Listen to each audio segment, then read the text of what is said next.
मासूमियत भरे पुराने दौर में अलमारियों में अखबारात भी अंग्रेजी के बिछाए जाते थे कि इनमें मुकद्दस किताबों के हवाले नहीं होते।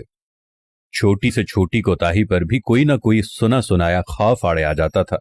जमीन पर नमक या मिर्चें गिर जाती थीं तो होशो हवास उड़ जाते थे कि क़यामत वाले दिन आंखों से उठाना पड़ेंगी।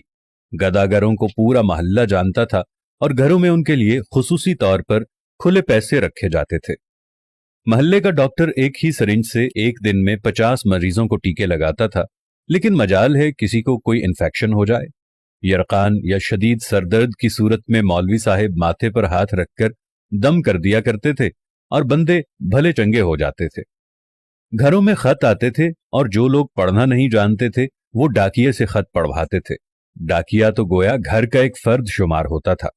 खत लिख भी देता था, पढ़ भी देता था और खाना पानी पीकर साइकिल पर ये जा और वो जा। इम्तिहानात का नतीजा आना होता था तो नस्रुम मिनल्लाहि व फतहुन करीब पढ़कर घर से निकलते थे और खुशी खुशी पास होकर आ जाते थे। ये वो दौर था जब लोग किसी की बात समझकर ओके नहीं ठीक है कहा करते थे।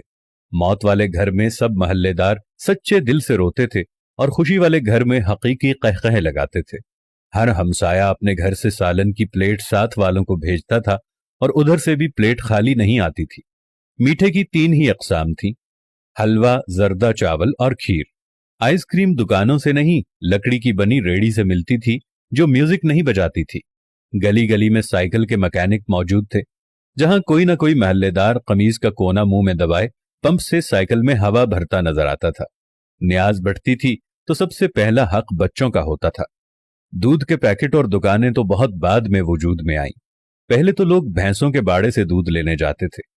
गुफ्तगू ही गुफ्तगू थी, बातें ही बातें थीं, वक्त ही वक्त था। गलियों में चारपाइयां बिछी होती थीं। महल्ले के बाबे हुक्का पी रहे होते थे और पुराने बुजुर्गों के वाकयात बयान कर रहे होते थे। जिन घरों में टीवी आ चुका था उन्होंने अपने दरवाजे महल्ले के बच्चों के लिए हमेशा खुले रखे। मट्टी के लेप की हुई छत के नीचे चलता हुआ पंखा सख्त गर्मी में भी ठंडी हवा दिया करता और फ्रिज के बगैर भी मटके और सुराहियों का पानी ठंडा रहता था। फिर अचानक सब कुछ बदल गया। हम कदीम से जदीद हो गए। अब बावर्ची खाना सीढ़ियों के नीचे नहीं होता, खाना बैठकर नहीं पकाया जाता, दस्तरखान शायद ही कोई इस्तेमाल करता हो। मंजन से टूथपेस्ट तक के सफर में हमने हर चीज बेहतर से बेहतर कर ली, लेकिन पता नहीं क्यों इस कदर सहूलतों के बावजूद हमें घर में एक ऐसा डब्बा जरूर रखना पड़ता है जिसमें डिप्रेशन, सरदर्द, ब्लड प्रेशर, नींद और विटामिन्स की गोलियां हर रोज मौजूद होती हैं। जरा खुद के घर के बारे में ये सारी बातें सोचकर देखें तो आपको सब कुछ यकीनन नजर आएगा जैसा मैंने आपको बताया है। आखिर ऐसा क्यों है? क्यों हम अपने बेसिक किस्म की जिंदगी से हटते चले जा रहे हैं?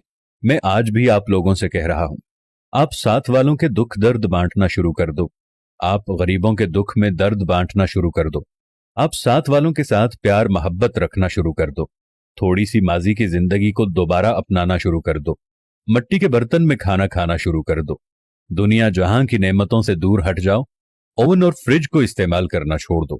प्रेशर कुकर को इस्तेमाल करना छोड़ दो। अपनी जिंदगी को सादगी की तरफ ले जाओ तो आपके घरों में रखा हुआ ये दवाइयों का डब्बा भी पहले की तरह यहां से गायब हो जाएगा। खुदावंद से दुआ है कि देखने वालों को सेहत कामिला और आजिला अता फरमाए। आमीन सुम्मा आमीन या रब्बल आलमीन।